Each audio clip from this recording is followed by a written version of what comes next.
Bom, primeiro, sobre a GetUp, eu sou o fundador da empresa, o João lá trabalha conosco.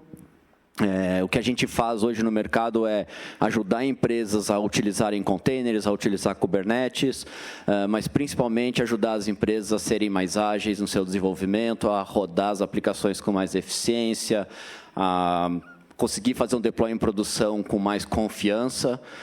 Eu gosto de dizer que DevOps é medido com que nível de confiança você consegue publicar em produção, sem ficar com aquele aperto lá de será que vai, não vai, vai quebrar, vai tirar tudo do ar. Tá? E esse trabalho nos rendeu o reconhecimento do Gartner esse ano. Nós somos Cool Vendor Gartner em função do trabalho que a gente vem desenvolvendo. E o que é a plataforma da GetUp? Né? Então, no fim, é uma porção de tecnologias open source, então vai desde Docker, Kubernetes, a gente usa Red Hat OpenShift, Prometheus, Grafana, que mais, João, que eu estou esquecendo aqui? Claire, tem Claire para fazer scan nas imagens e garantir que estão seguras, enfim. Acho que basicamente é isso.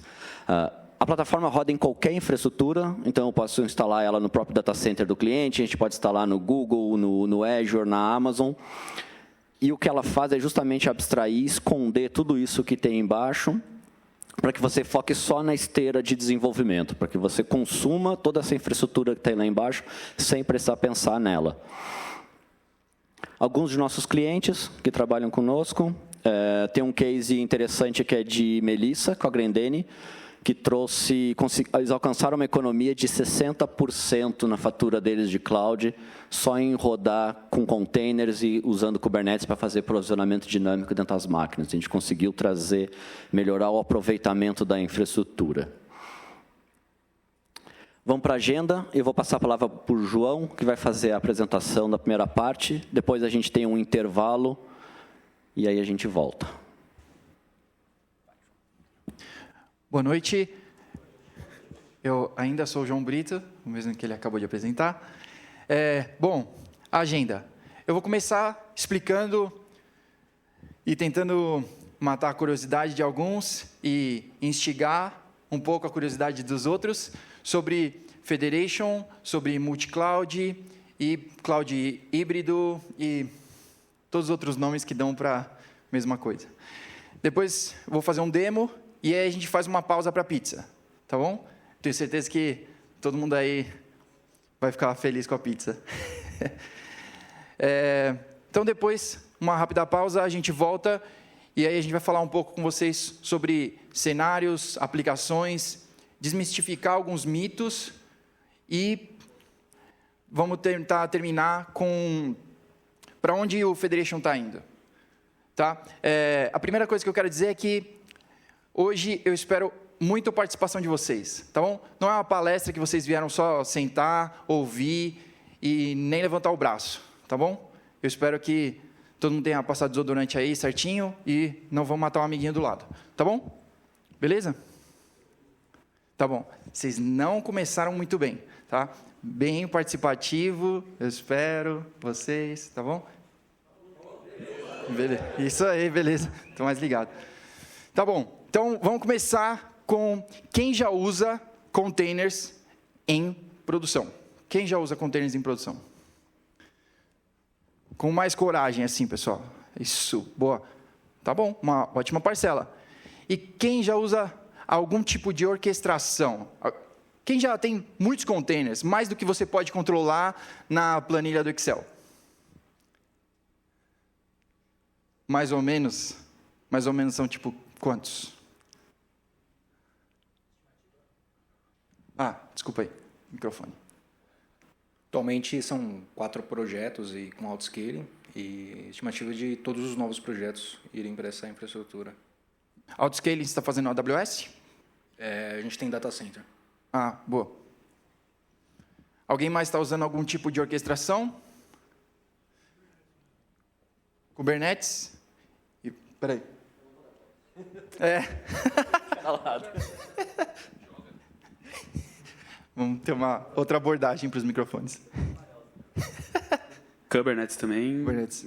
Tá para mais de 500 containers, mas a tendência aí é A gente está na expectativa de passar de 2.000 já até o final desse ano para mais. Explodir de containers. Boa, da hora. Tá bom. Bom, a maioria levantou a mão e bem poucos usam algum tipo de orquestração. Então, os outros estão usando o Bash como orquestrador. Não? Beleza. Tá bom. Então, olha só. Se você passou de alguns containers e se você já está usando isso, você percebeu que container não é toda aquela mágica que contaram.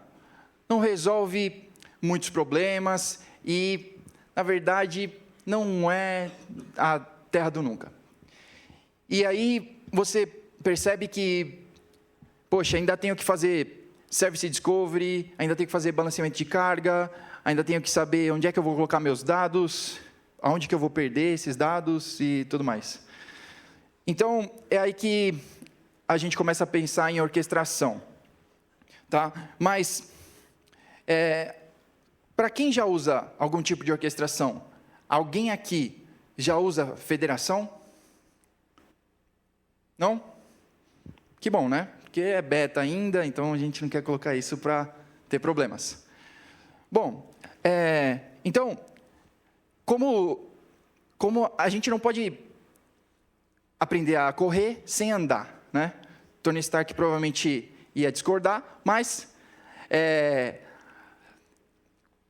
para os que não conhecem ainda a Kubernetes, esse diagrama bem simples vai explicar qual o objetivo.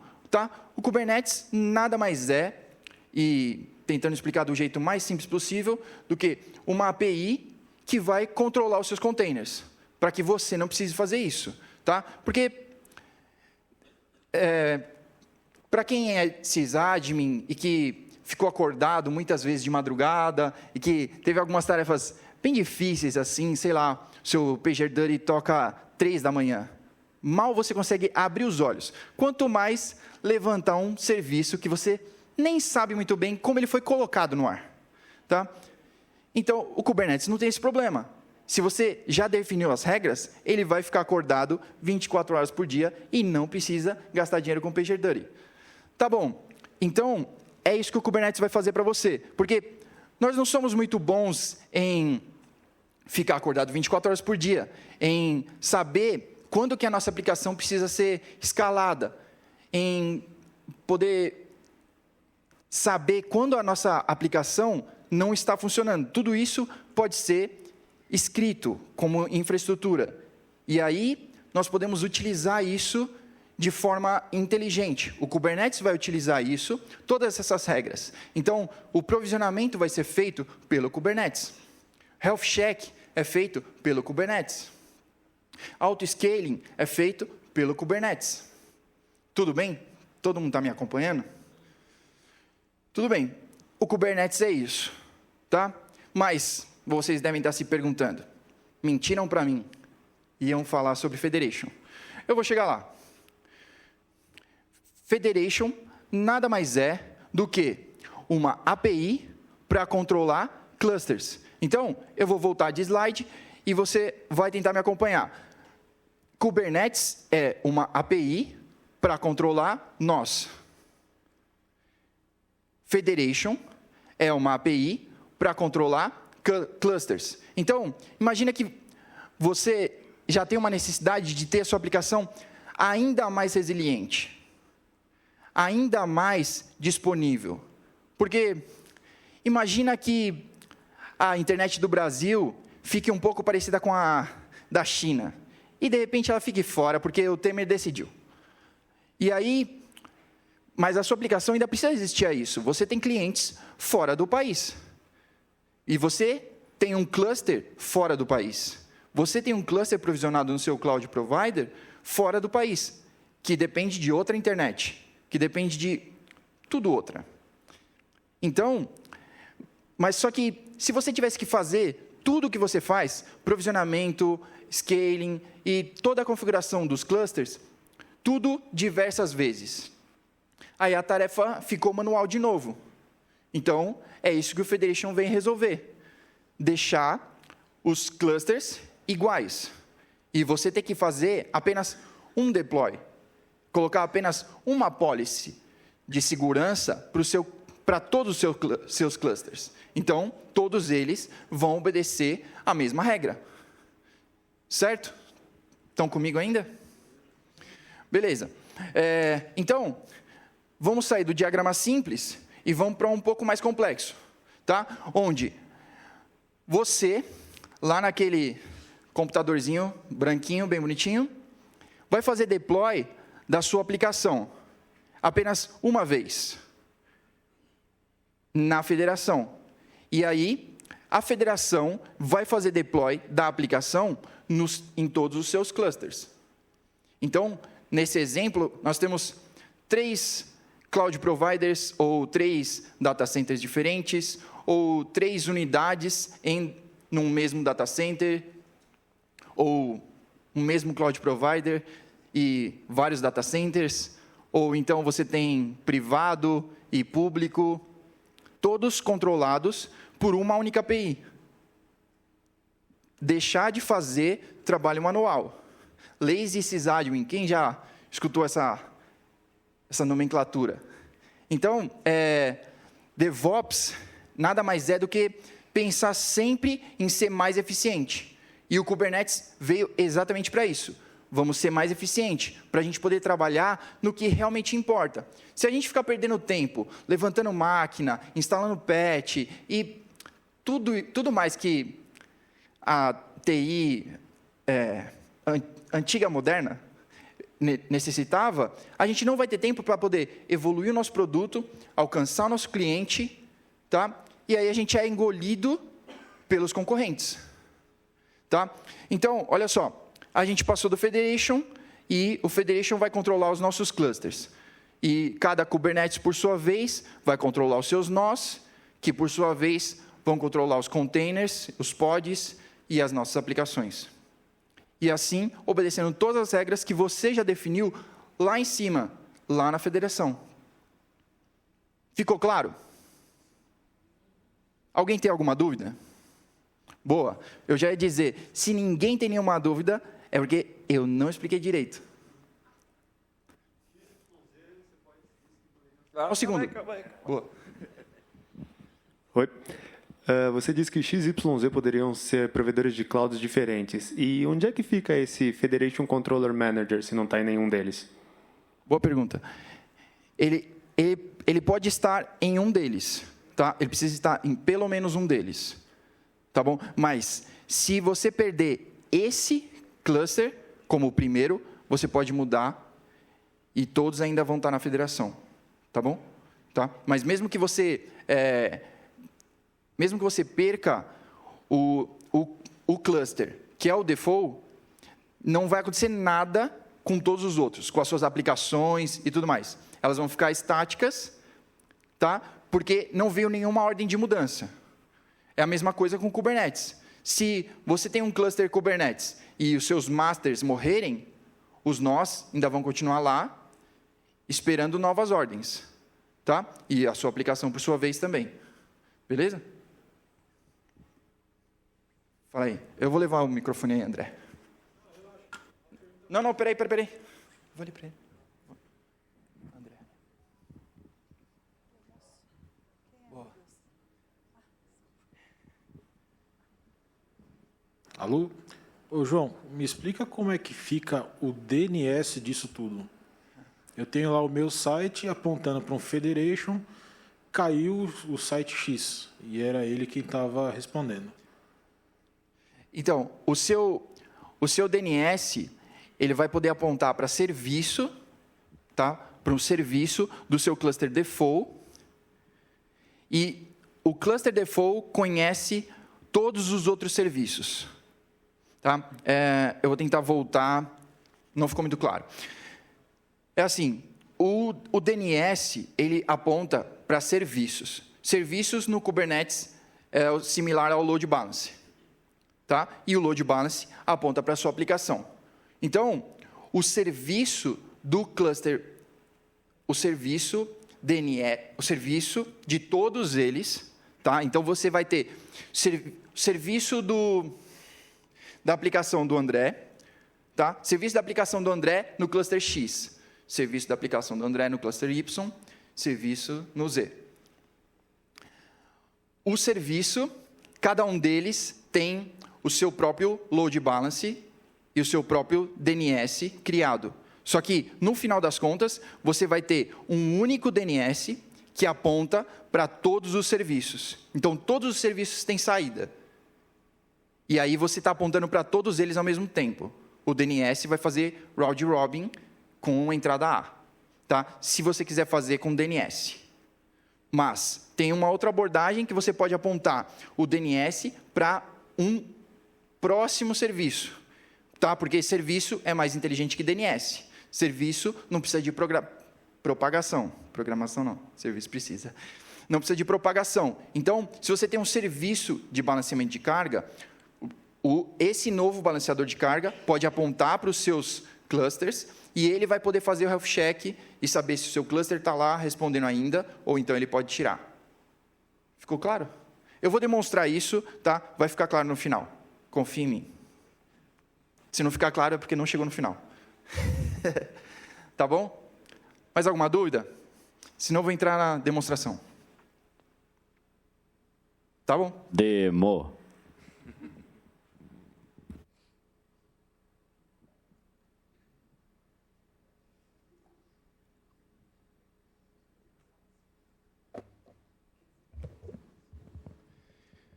Tá bom. Espera aí, só um minuto.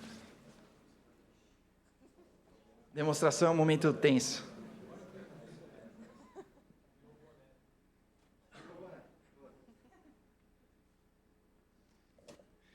Tá bom. Bom, vamos à demonstração.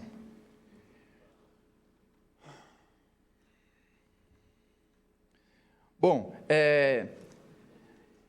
se eu passar muito rápido por algum comando, ou se vocês tiverem qualquer dúvida, dá um grito, eu paro, e aí vocês fazem a pergunta. Tá bom? Vou tentar ser o mais explicativo possível.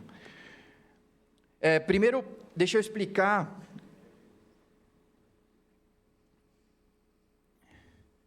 que eu já tenho 4 clusters criados, tá? 2 clusters no Google, então Google Container Engine, um na Europa e um nos Estados Unidos. Tenho um outro cluster na AWS, nos Estados Unidos também, e um outro no Azure. Tá? Então, para que a gente possa fazer o deploy da aplicação em clusters diferentes e em cloud providers diferentes. Tá? O objetivo desse demo é fazer o deploy dessa aplicação em todos os clusters e a gente poder acessar via DNS. Beleza? Tá bom, vamos lá. Então, beleza, já mostrei que nós temos os 4 clusters. A primeira coisa que eu vou mostrar são os nós desses clusters. Só que, antes eu tenho que explicar uma coisa. Daqui mesmo. O Federation ainda é beta, e por isso ainda faltam algumas features, como, por exemplo, como listar todos os nós. Se você quer listar os nós do Kubernetes, que comando você utiliza?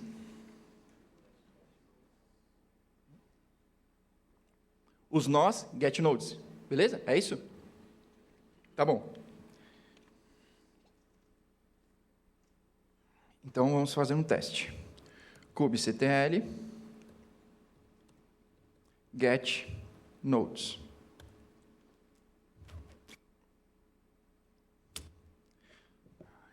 O que aconteceu?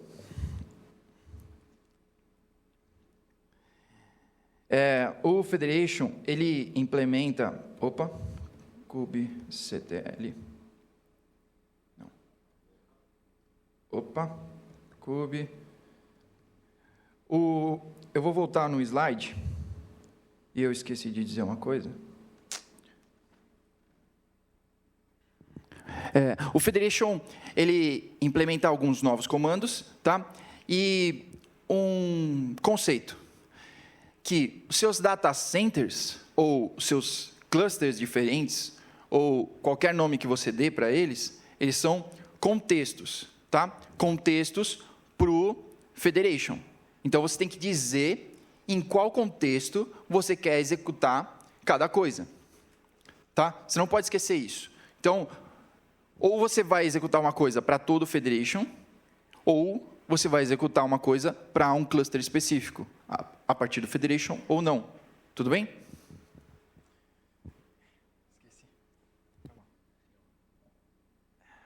Tá bom. Então, vamos voltar para a linha de comando. Então, novo comando, kubectx, que é contexto. E aí, vamos para o contexto US.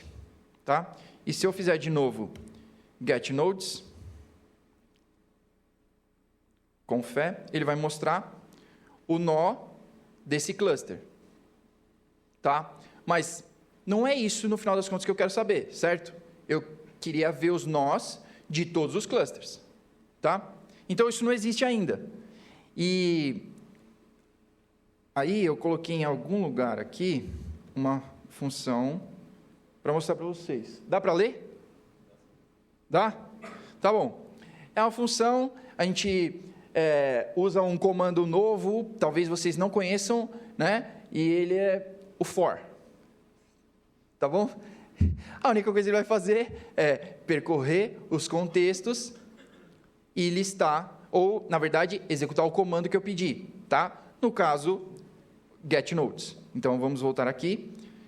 A função é call. Ideia do Matheus, os méritos são dele.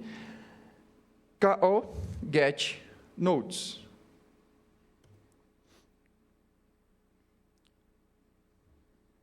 E agora sim, ele vai listar os nós de cada um dos contextos. E assim por diante. Então, US, Europa, AWS e, por último, mas não menos importante, Azure. Beleza?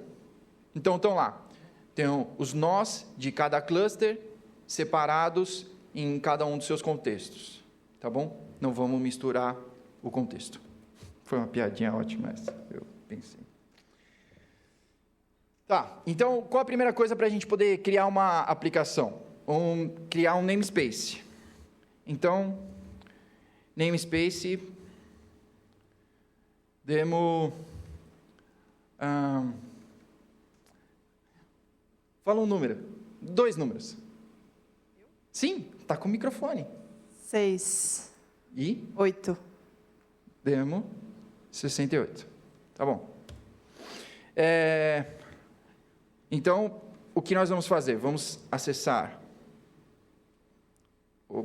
kubectl. Primeiro, Federation. Então, mudamos para o contexto da federação. Ok? E é nesse contexto que nós vamos fazer o deploy da aplicação, para que seja aplicado a todos os nossos clusters. Aplicação seja aplicado. Não está muito bom isso ainda. Eu vou melhorar. Então, ok. Então, vamos criar. Como todo bom preguiçoso, eu não vou digitar isso, né? Então, kubectl, create e o namespace. Passamos do primeiro passo. Agora, vamos fazer o deploy.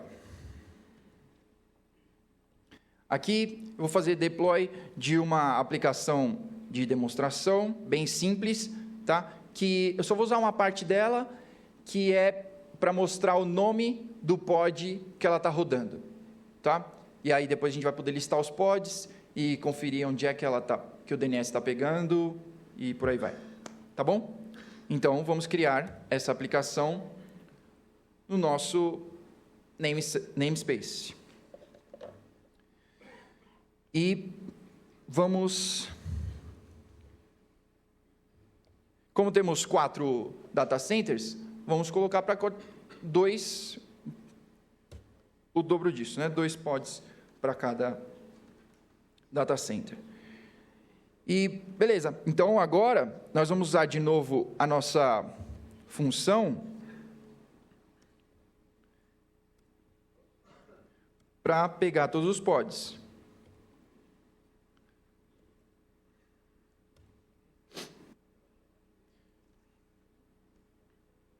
Obrigado, Deus do demo, deu certo. Ufa.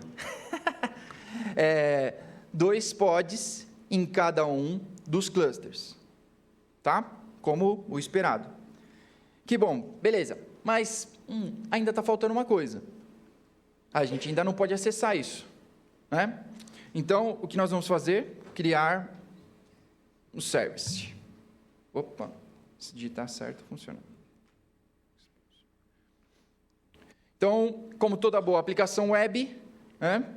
Porta 80, porta 8080 e com o tipo load balancer. Tá certo? Vamos criá-la. Criá-lo, serviço. Tá bom, então vamos listar os serviços.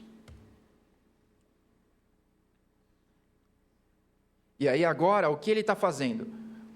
Para quem trabalha com a AWS, já deve conhecer esse IP externo aí. Tá? Por quê? Qual foi o tipo que a gente criou? Load balance. Então, o Kubernetes vai acessar o Cloud Provider e vai criar um load balance, o serviço load balance, tá? Na AWS um LB, no Google um load balance mesmo que eles chamam, no Azure eu não lembro o nome, e ele vai criar o serviço e cadastrar para apontar para os seus pods, tá? Então não é você mais que tem que ir lá criar com Terraform, Ansible ou Puppet, Chef, sei lá, ou na mão, ou com mouse. O próprio Kubernetes vai criar isso para você. Vamos ver se já criou todos. E Azure está um pouco devagar. Mas, enquanto isso, olha só. Então, aqui já começa, André. Você está expondo cada serviço, apontando para a sua aplicação. Tá? E aí, o que eu vou fazer? O meu cluster default é o US do Google. Então, tem uma função que eu posso pegar o DNS, tá? E listar. Então, por enquanto, ele está... não, espera. Wait. Calma.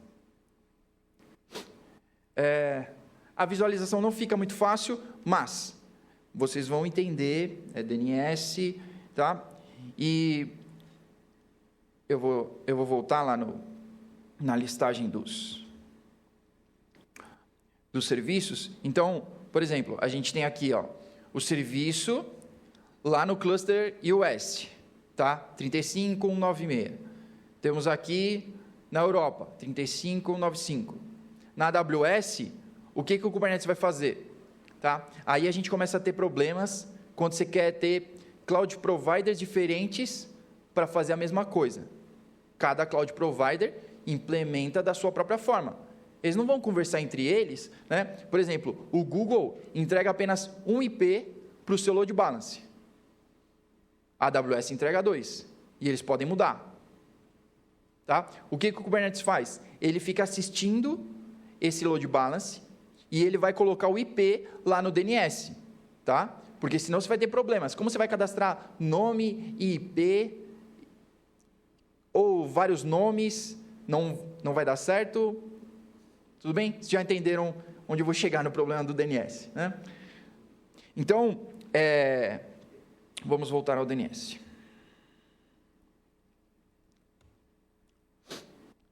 Então, o que ele vai fazer? Vai criar um DNS para cada serviço, tá? Porque você já tem o load balance, mas ele também vai criar o DNS do serviço, não do serviço US, do serviço Europa, do serviço AWS, tá ok? Eu vou fazer um grep para ficar mais fácil.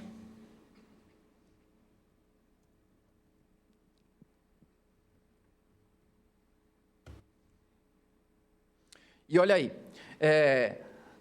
a gente tem o DNS com todos os IPs que estavam lá nos serviços. Então, a gente tem um aqui, 2, 3 e 4. Tá? Ele demora um pouquinho para perceber que o load balance da AWS tem 2, e aí ele vai colocar o quinto, que são os 2 da AWS.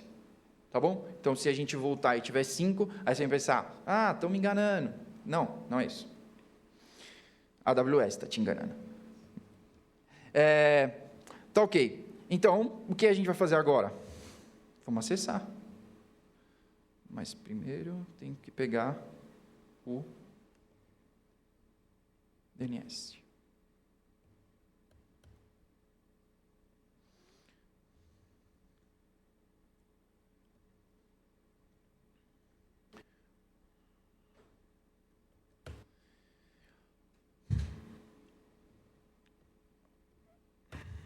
Eu criei uma máquina só para eu poder fazer curly e a gente poder pegar de outra localidade, tá? Porque já que a gente está usando o DNS, se todos saírem do mesmo lugar, a gente vai ficar sempre vendo o mesmo pod. Não ri. Então, vamos definir aqui a URL. Eu esqueci de uma parte. Broadcast.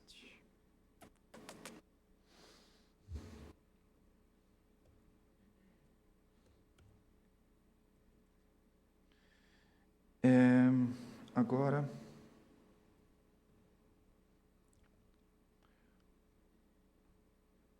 Opa. Pausa.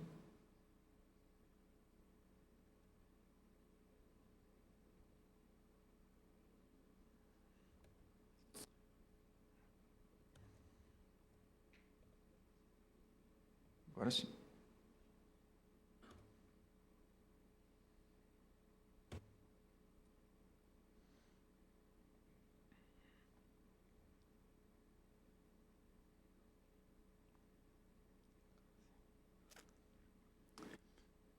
Olha só o que está acontecendo.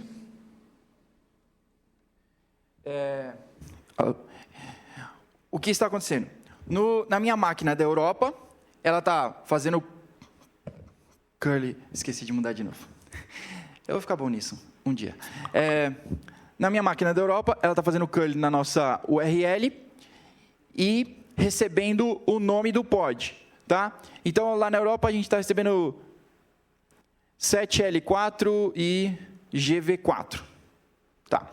E na minha própria máquina, que está aqui na internet do Google, a gente está recebendo BZV e 6ZZ. Vamos listar todos os pods para a gente poder descobrir de onde eles estão vindo.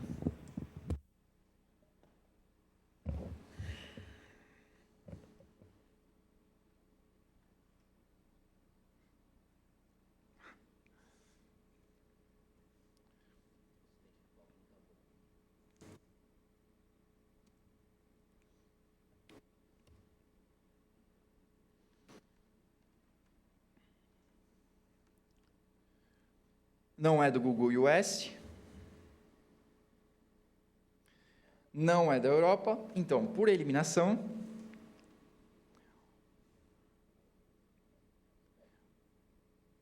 um é AWS e o outro é Azure. Tá? Vamos voltar aqui para a gente ver quem é quem. Europa é 7L4 e 15 alguma coisa. AWS, né? E Azure é esse daqui. Beleza? Então, agora ficou claro, André? Porque o DNS vai apontar para o serviço que conhece todos os serviços. Então, você tem todos os IPs dos serviços, e aí, se algum deles cair, tá, o DNS vai ser atualizado. Tá? E eu vou fazer uma demonstração disso, tirando um cluster de dentro da federação. Tá? Vamos lá. Primeiro, para isso. Oi. Pode.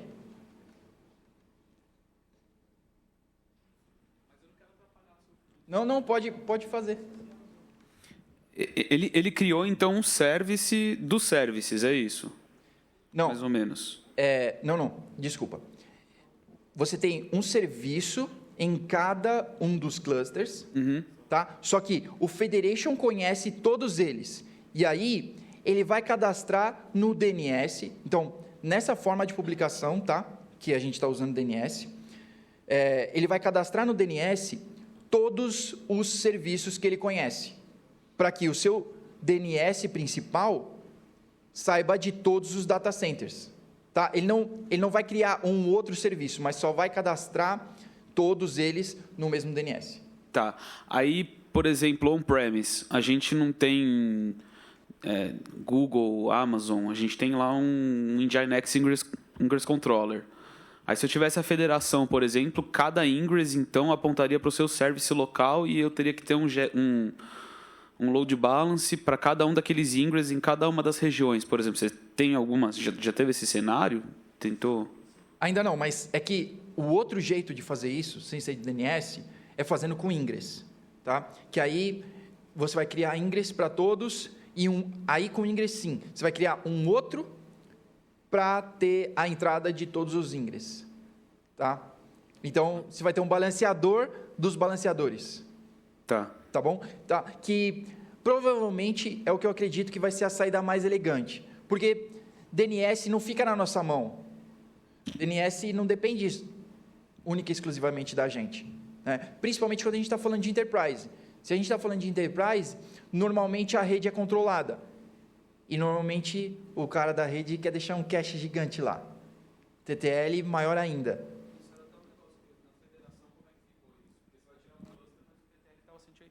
Desculpa. Exatamente. Fazendo você ficar mais magro ainda. Então, no DNS, com o DNS você sempre vai ter esse problema, tá? Eu vou até tirar o cluster. Então você tem esse tempo entre invalidar, assim. Tenho. Eu vou tirar o cluster da AWS. Tem mais uma pergunta. Pode fazer, João? Pode falar. Opa, ô João, beleza? Só um segundo. Eu vou tirar o cluster da AWS, tá? E aí daqui a pouco a gente continua, enquanto a gente espera o DNS propagar. Beleza? Um olho no peixe, o outro no gato. Falei. O objetivo nesse caso aí é colocar todo mundo como um ativo, correto? Sim. Existe alguma estratégia para que eu tenha, dentro desses clusters federados, algum que seja ativo e eu possa manter algum passivo em caso de queda?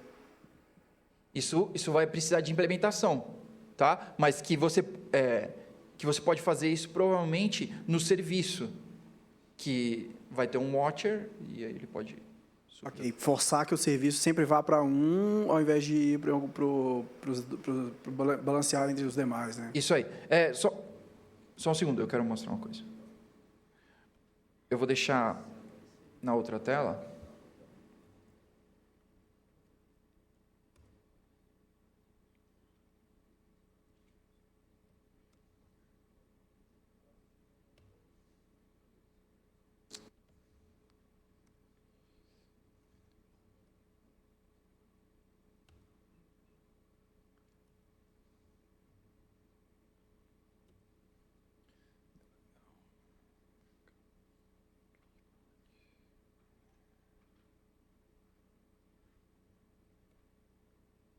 Só um segundo.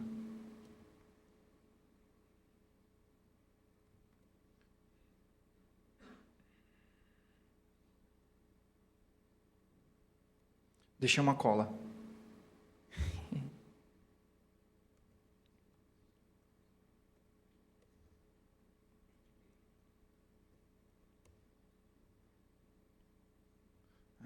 Não. Olha só o erro. Foi que eu não defini aqui a variável. É 69, né? 68. Opa. Espera aí. Olha só, desse lado... Esquece isso. Sai.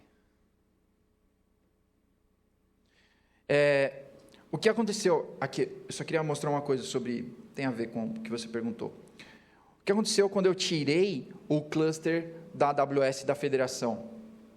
Tá, eu ainda estou listando todos, porque por causa que a função é minha, eu defini que ele tem que olhar todos os contextos, tá? Mas se eu olhar clusters,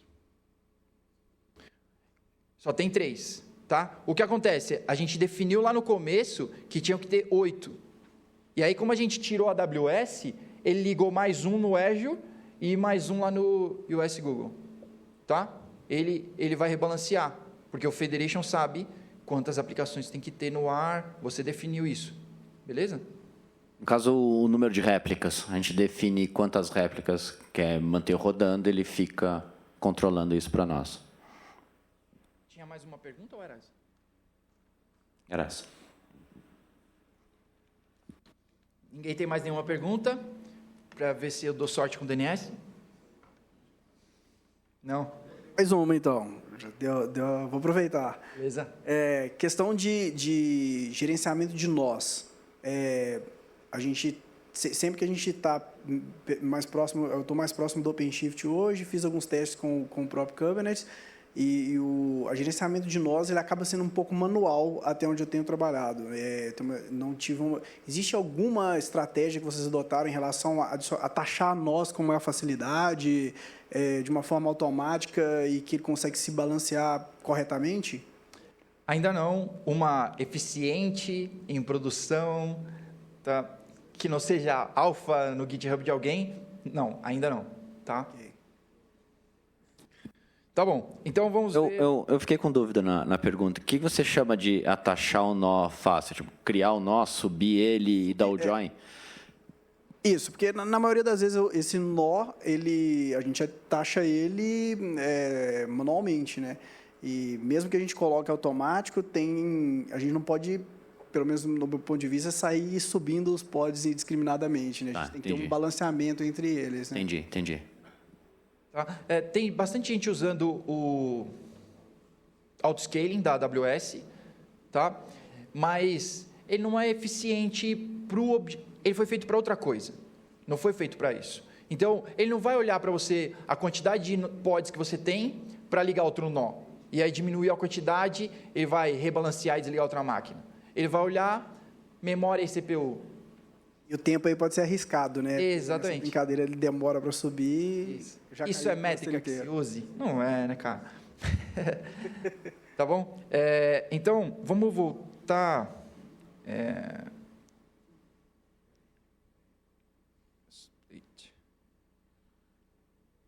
Vamos voltar para Europa.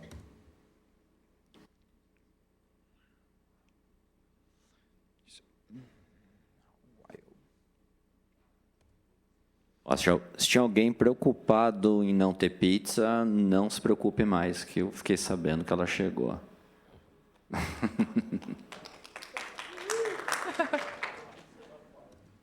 Eu me esqueci da URL.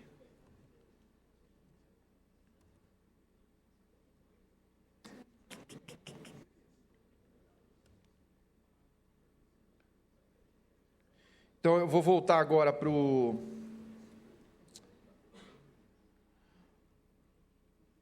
para pegar os pods, para a gente ver como estão as coisas no nosso DNS. Ok? Todo mundo está comigo aí? Beleza. Então, vamos voltar para o while.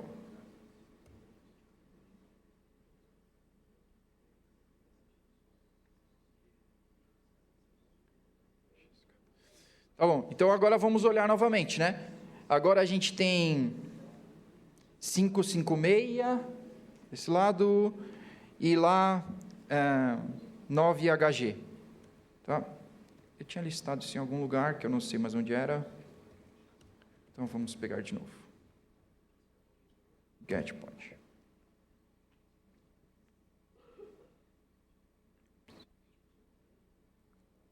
Não é US. Europa é um deles, é o da Europa, e o outro é 6ZZ, deve estar na AWS, não, o Azure ainda, né? AWS não, Azure. Então, olha lá, 556.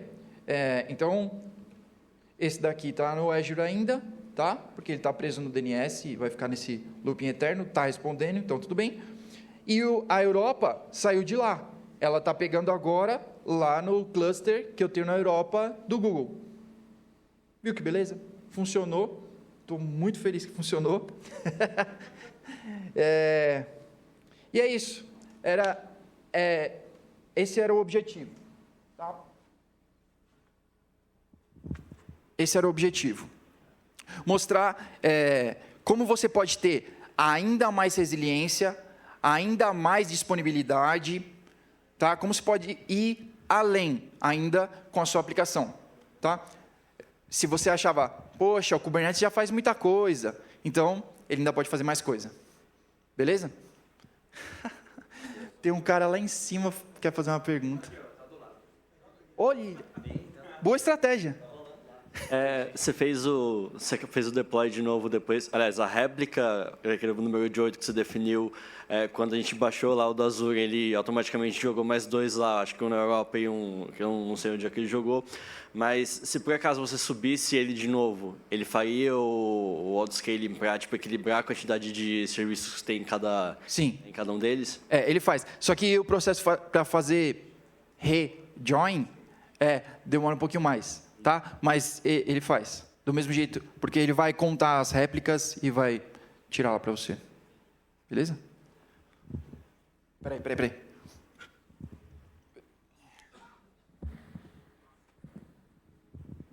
Falei. Opa, acho que é uma pergunta simples. A gente estava desenhando essa implementação num projeto que a gente está trabalhando. O Federation, ele vai ter um copy-paste em todos os clusters? Ou não? Não entendi sua pergunta. Calma aí. Deixa eu explicar melhor. Assim, cada federation, vou ter que ter um federation por aplicação. Não. Pelo que eu entendi. Ou ele consegue gerenciar mais de uma aplicação. O federation é só a API. Peraí, só um segundo. Aqui, ó. O federation, ele é só a API lá em cima que controla todos os seus clusters, tá? Mas seus clusters continuam vivendo sem... deixa eu pensar uma boa analogia para isso. Os clusters não necessitam do federation. Porque, na verdade, você vai criar os clusters e depois federá-los, tá? Mas o federation precisa dos clusters. Tá? Então, se você fizer deploy de uma aplicação pelo federation, ele vai criar em todos os clusters. Que você pode definir também, tá? Ele não precisa ser em todos, tem policy. Mas tem a opção de fazer o deploy da aplicação só num cluster. Isso. Você pode, através do federation, falar que, eu quero usar só o contexto X. Tá? Então, através do federation, você faz só no X. Mas você também pode fazer em todos, ou pode escolher, tá? Mas é um federation. Então, você pode criar a aplicação A, depois a aplicação B, namespace 1, 2, 1000, por aí vai. A gente vai explorar os cenários agora no segundo bloco, tipo, o que dá para fazer com isso, né? Onde é que se aplica? Ô, João, ideia. Cada provider usa uma versão diferente de Kubernetes. O Federation, eu imagino que sim, por ser uma API, mas ele lida bem com isso? Consegue federar qualquer versão, tipo, de 1.7 para cima? Então, a gente conseguiu fazer de 1.7, fez um 7.0 e 7.2. Né? Só que eu acho que ela não é compatível com a 6.2, tá? Com a 6.2 não deu. Então, como o Federation é uma feature nova e está em beta ainda, então os caras estão atualizando muita coisa, então você tem que estar sempre na frente para poder utilizar essas features. Obrigado. Beleza? Pausa para pizza? Pizza? Bora. Bora? Pizza? Vamos lá. Vamos lá. Pausa para pizza.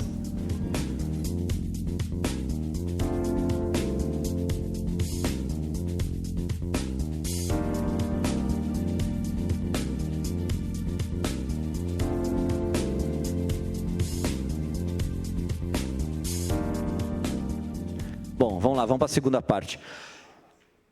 Essa parte, a ideia é a gente fazer mais uma conversa, tá? Porque eu vou tentar traduzir um pouco de onde a tecnologia e tudo isso que a gente viu casa com estratégia, com necessidade da empresa, como é que a gente traduz esse monte de possibilidades que Kubernetes, que Federation... Está gravando? Trazem para nós e como é que a gente traduz isso para algo que vocês possam utilizar, tá? Então, a gente vai trazer alguns cenários e ver o que é real, o que é mito, o que dá para fazer ou não, e aí a gente quer que vocês participem. A primeira possibilidade, e que me pergunto bastante, então eu posso mover workloads para a nuvem que está mais barata de acordo com a mudança de preço delas. Então, eu posso explorar o modelo econômico de cada uma e ficar movendo a aplicação de um lado para o outro. Adoraria que isso fosse verdade, mas não. Eu já digo que hoje é mito. Primeiro que preço de nuvem não muda a toda hora, não muda dentro dessa dinâmica tão acelerada. E também não seria possível a gente ficar fazendo isso de um lado para o outro, porque você teria que ter o cluster no outro provider para poder subir as aplicações, e você tem dados e as aplicações... O mundo não é stateless, o mundo é stateless e stateful, e você precisa mover dados de um lado para o outro, e a gente vai chegar em dados mais no final. Então, não comprem essa, isso é marketing. Adoraria vender Federation para todos vocês, mas não por essa razão. Vamos procurar outro para a gente fazer isso. Um outro cenário que a gente vê, e na GetUp a gente trabalha com empresas grandes, é ter disaster recovery, é ter failover através de regiões ou através de diferentes zonas do data center, você poder isolar vários clusters.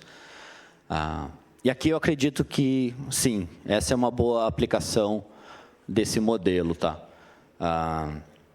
No passado, criar disaster recovery... Passado hoje. Porque quem é que está usando isso aqui? É beta, não tem ninguém usando ainda.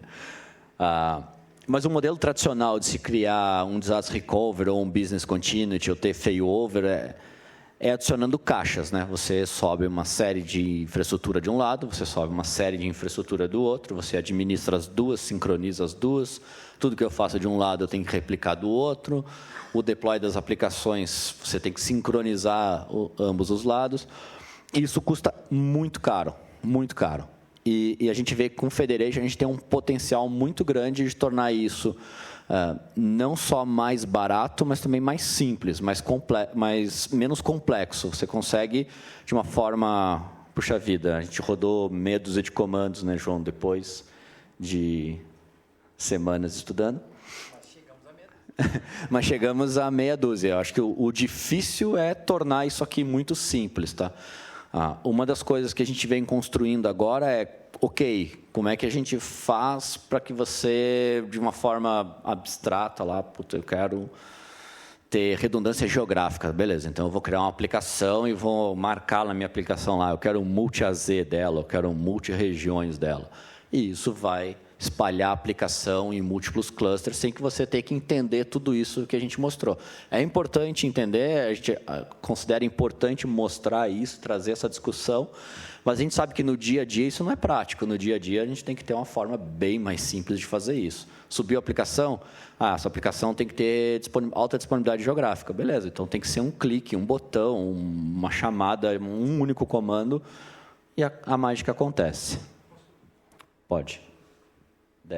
Queria só contribuir aqui. Estava conversando com o nosso amigo ali durante a pizza e eu já usei esse exemplo para quando eu estava falando sobre cluster. Então, para todos que já usam algum cloud provider, você sabe que AWS, Google e todos os outros apresentam um SLA de 99,9 e mais alguns. Tá? Aí, a partir do momento que você deixou de usar Service, Ansible, Puppet, Chef e todos esses managements aí, e você passou a usar um cluster, o que você fez com a disponibilidade? A gente sabe que 100% não existe, mas o que você fez com a disponibilidade da sua aplicação? quando você está usando um cluster? Você adicionou noves no que o Cloud Provider já te entregava. Tá? Então, digamos que a gente entregava 3 noves. Você adicionou mais alguns.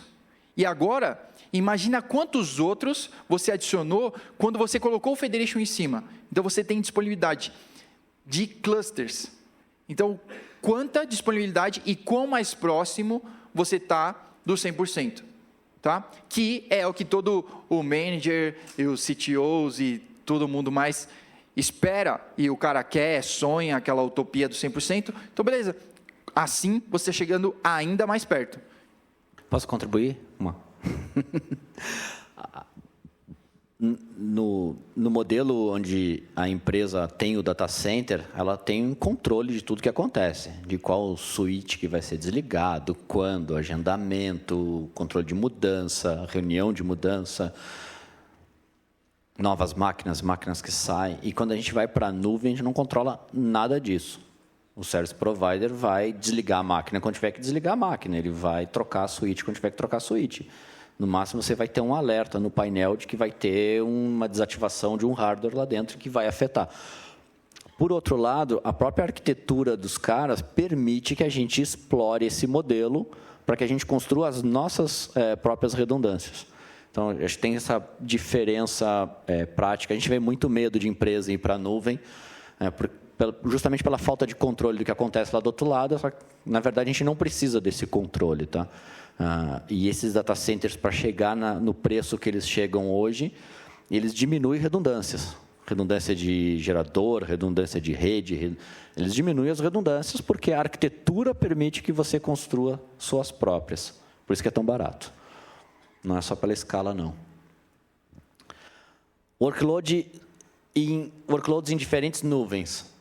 E aí tem, quem é do mercado financeiro, dados que são sensíveis, precisa obrigatoriamente ficar no data center próprio, próximo dos dados.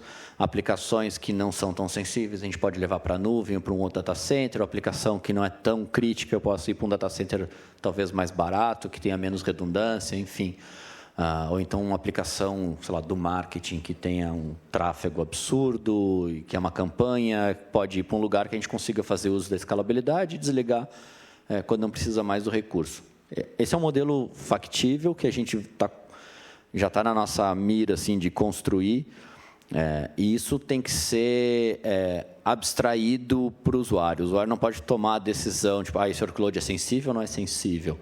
Então, quando o João falou no início das policies, é um pouco disso. Assim, a segurança aqui não é aplicada depois. A segurança ela é aplicada dentro da ferramenta e ela acompanha todo o processo. Então, quando o desenvolvedor vai publicar ou atualizar uma aplicação que é sensível à segurança, que precisa estar em determinado data center, isso vai acontecer de forma automática para ele. Ele não precisa ter controle disso, ele não precisa pensar ou saber como é que isso funciona. Na verdade, as policies estão aplicadas antes, as máquinas têm labels, os data centers têm labels, os templates das aplicações também, e vai subir no data center correto, sem que você tenha que pensar nisso. Alguém tem uma pergunta? Não? Vamos embora. E a portabilidade? Estratégia de migração. A gente está acompanhando e a gente estava conversando aqui com algumas pessoas sobre isso. Tem muito investimento no data center próprio e que a empresa não vai abrir mão disso e botar fora essa infraestrutura inteira e levar tudo para a nuvem amanhã. Mas, quando ela for fazer isso, porque eventualmente esse data center vai ficar defasado, essas máquinas vão perder garantia, e vai ser o momento, talvez, de um novo investimento no data center para modernizar ele, e aí esse pode ser o momento de ir para a nuvem. E a gente vê que fazer um trabalho agora de containerização não só prepara essa empresa para fazer uma migração de uma forma simplificada amanhã, porque a gente viu no Federation, a gente pode simplesmente subir um outro cluster em outro lugar, federar e dizer, beleza, 30% do meu workload amanhã eu vou levar para outro data center, porque eu preciso começar a desligar máquinas aqui, porque elas não têm mais garantia, estão ultrapassadas, enfim. Então, esse é um modelo factível, e o benefício não vem só no dia que eu for migrar isso para outro lugar.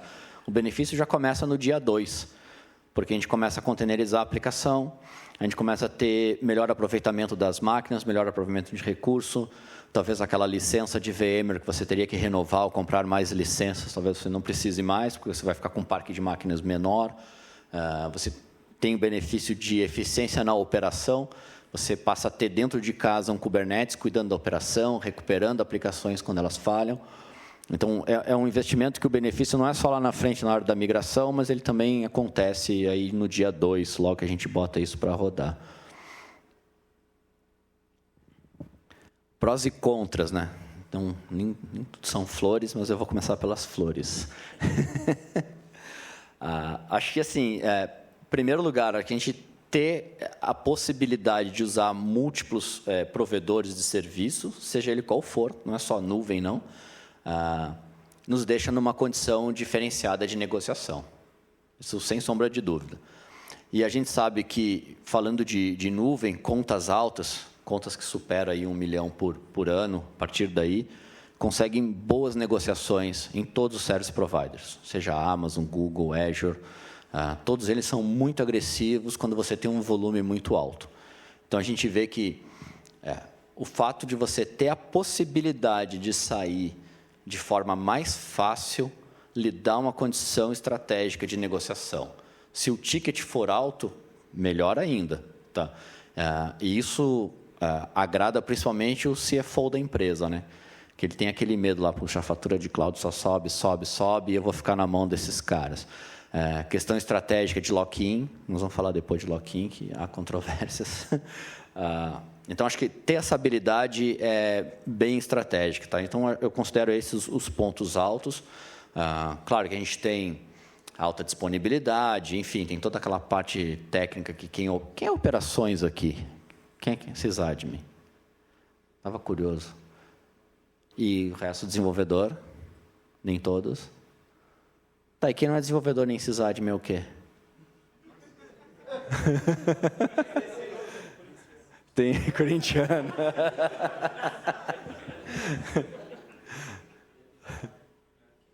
Quem é espião de outra empresa? Eu vou tentar descobrir. O cara é espião lá, ele levantou a mão. Onde é que é o laser aqui, João? Uma pergunta off-topic. Você falou de workload on-premise. Acessei seu site por curiosidade. E eu já vi vocês em vários meetups e sempre vi o portal. Tal. Não sabia que vocês tinham se eu não me engano, são outros 2 produtos, que é o GetUp rodando on-premise. É a mesma coisa que roda na nuvem, on-premise? Se tem algum pró, algum contra? Como é que é? É o mesmo produto. O produto usa container, usa Kubernetes, usa Red Hat OpenShift, tem mais uma série de outras tecnologias que a gente vem integrando para deixar o produto mais completo. Então, a versão que você vê online, a experiência do desenvolvedor é a mesma se for on-premise, se for a versão dedicada na conta do cliente. Na verdade, o que a gente mais vende hoje é a versão dedicada, tá? A versão online é pequenos workloads, testes, quem está brincando, quem quer olhar a ferramenta, mas não quer falar com o vendedor e quer olhar ali quietinho. É onde o pessoal testa. Mas é a mesma coisa, tá? O produto é praticamente o mesmo. E é híbrido entre tanto usar a solução de vocês, que é on-premises, quanto da parte pública. Eu consigo fazer isso, por exemplo, eu tenho um workload rodando no meu ambiente da GetUp on-premises, eu consigo fazer a portabilidade disso para um ambiente aberto? Consegue, mas não é automatizado e eles não ficam integrados, tá? É porque hoje, pelo menos da experiência que eu tive atuando em outros clientes, tem muita gente que fala, eu quero ir para cloud, eu quero ir para funcionário de cloud, só que ele ainda tem a dificuldade de olhar para como a aplicação dele está desenvolvida e, beleza, vou pegar isso do jeito que está, e vou jogar para um ambiente de cloud. Não é assim. O cliente não conhece o que é cloud native, de aplicação cloud native, entendeu? Então, talvez dando para integrar as duas coisas, o cliente tenha a visibilidade de como ele tem que se comportar dentro de casa para que aquela workload possa se expandir geograficamente, entendeu? Acho que essa é a maior dificuldade de se pegar no ambiente que está ali 100% rodando em cima de VMware. O cara fala máquina virtual das 9 horas da manhã até 6 horas da tarde, então isso pelo menos é uma barreira bem grande que a gente está tentando quebrar ainda. Entendi. Então, a gente consegue rodar dentro da estrutura dele e depois ele está pronto para ir para a nuvem, a gente vai subir uma outra estrutura. Eu diria que o momento de começar é agora, porque tem uma curva de aprendizado, às vezes, dentro de casa, de mudança de cultura, de entender como é que funciona tudo. E, em paralelo, o Federation está evoluindo, e, enfim, a ferramenta está evoluindo. E eu acho que se as coisas se encontrarem... meu background é técnico de infraestrutura, eu ia para data center, espetar a máquina em rack, passar cabo, a vida dura. Hoje eu não faço mais isso, hoje eu cuido parte mais estratégica, mas eu lembro desses dias, não tenho saudade. Mas, olhando estrategicamente, se as coisas se encontrarem juntas lá na frente, e hoje o grande medo de empresas, principalmente grande, é ser ultrapassada, é ficar para trás, é o concorrente ser mais eficiente.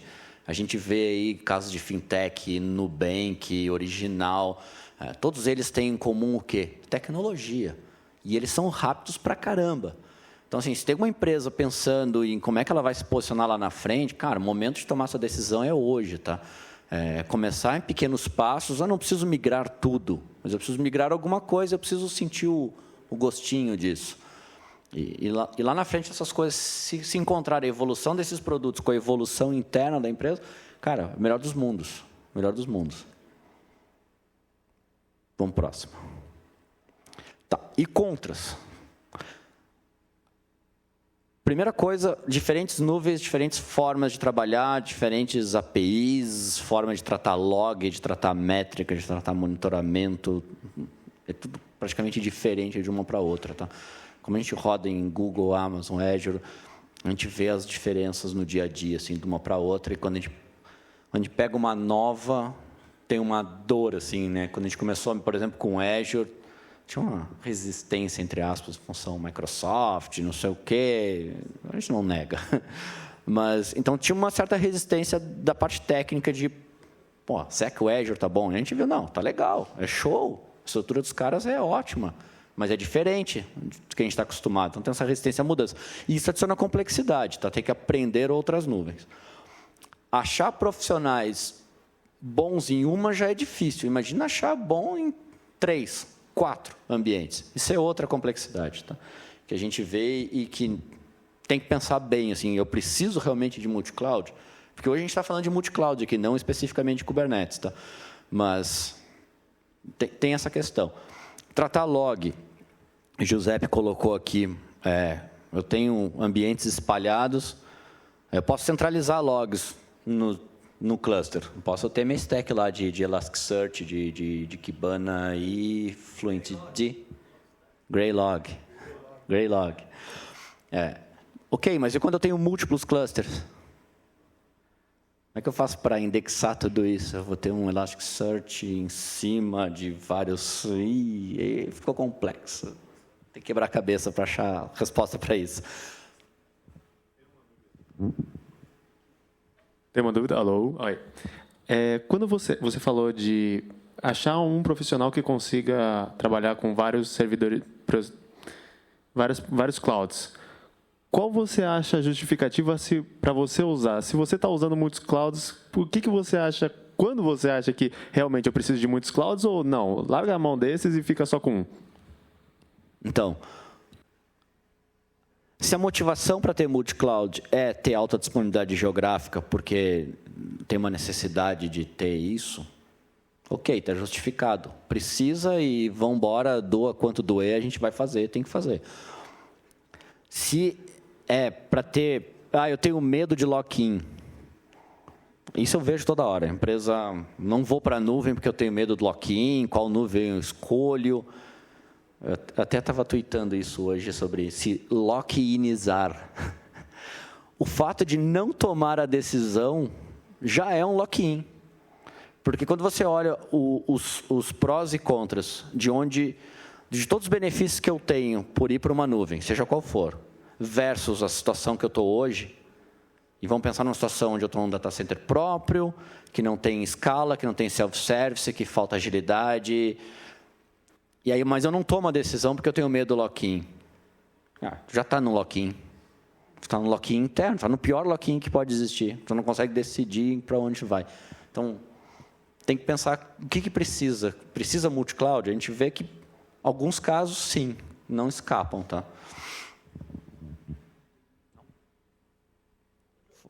Diga. O microfone está self-service ali.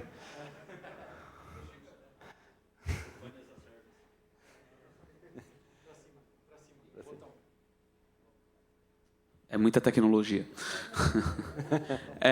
Em relação a multi-cloud e federação, assim, eu não sei se está dentro dos contras, mas dentro do OpenShift, por exemplo, do OpenShift puro, do Origin, né, então, você consegue fazer uma oferta ali de, por exemplo, um JBoss com Postgres ou um próprio Postgres em si e alocar um volume. Né? Como é que isso funcionaria, por exemplo, na federação? Se chegaram a pensar alguma coisa do tipo, vamos dizer, o Postgres não tem um ativo-ativo. Então, eu obrigatoriamente vou ter que ter um banco Postgres rodando num só dos dois lados, com um node, com disco, blá, blá. Eu estou perguntando isso porque, na verdade, assim, esse é um problema que a gente tem muito em relação a database as a service. Né?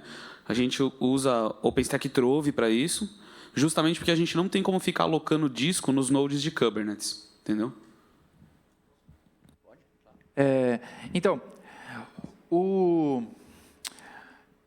talvez a gente vai falar sobre isso de novo um pouco mais para frente, né? Mas para onde que o Federation está indo? Exatamente para aí. Porque o mundo não é lindo e stateless e cloud native e tudo mais, sabe? Tipo, ainda precisa de um banco de dados. Quem dera. Morte ao banco de dados. Então, tipo, ainda não tem uma solução para isso, cara. Porque o que eu vejo é que sequer as tecnologias estão tão preparadas para isso, sabe?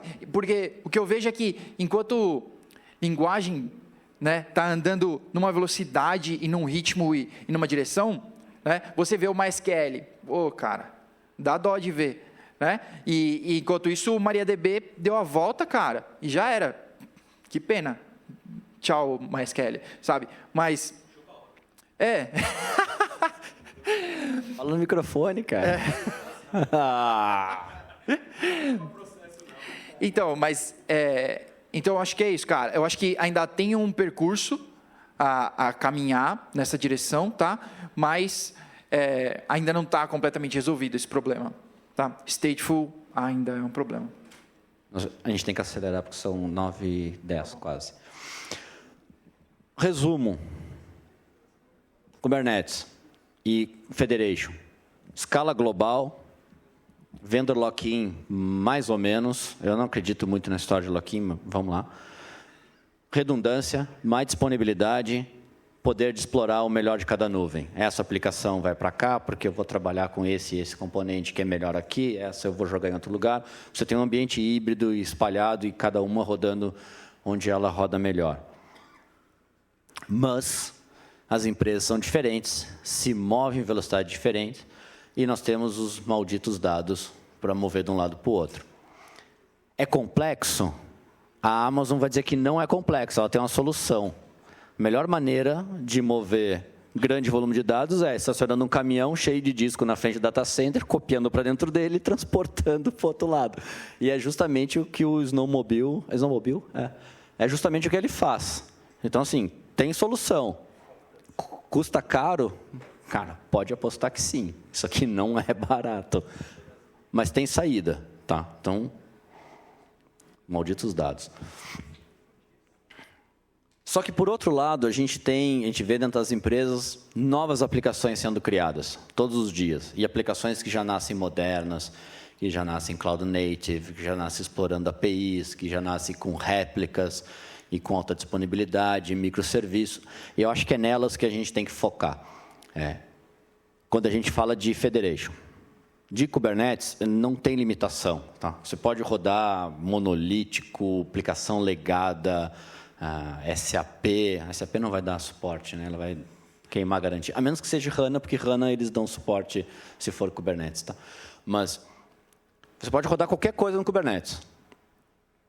Agora, falando de Federation, vamos falar de Cloud Native, das aplicações modernas. Essa sim consegue tirar benefício daqui.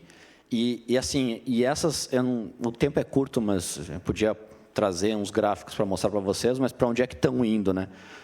A Amazon, ela está parada no mesmo tamanho, não está perdendo o mercado, mas está se mantendo. Azure está vindo com uma força extrema atrás. Tem vocês procurarem pelo RightScale State of Cloud, tem uma pesquisa deles que mostra isso. Tem vários números, os caras monitoram um monte de infraestrutura. E depois a gente vê Google, tá? Oracle não. Até diminuiu. Eles vão me amar agora, porque isso aqui está sendo gravado, vai para o YouTube, tá bom, não tem problema. Eu não gosto mesmo, eu já olhei o painel deles lá, achei é ruim. É ruim, não adianta. Chegaram atrasados, a festa já está rolando, está todo mundo dançando louco, e eles estão careta assim na festa. Tipo, como é que eu me encaixo agora? Dou uma dançadinha, não. Tipo, já era, passou, entendeu? Passou. Só que tem uma questão, a gente vai para a nuvem, usa aquele monte de abstração que a nuvem traz, Lambda, usa functions, Azure Functions de um jeito, Lambda de outro. E assim, todas essas abstrações que a nuvem traz, tem lock-in até onde a vista alcança. Então, dê preferência para tecnologias open source. Quer usar functions? Usa o OpenWhisk. Roda ele dentro do Kubernetes. Tenha serverless dentro do seu Kubernetes, no seu próprio cluster. E leve ele para onde quiser. Contribua com o projeto, participe do projeto. Participe das decisões do projeto, se for o caso. Se você for grande o bastante, faça isso. Mas usa open source, porque aí a gente tem mais poder nas mãos. E para encerrar, eu vou deixar o João falar um pouquinho sobre, não só para onde vai o Kubernetes, mas para onde vai o Federation. A gente está vendo que o Kubernetes está indo na direção de grande empresa, está indo na direção de workloads pesados, não é mais...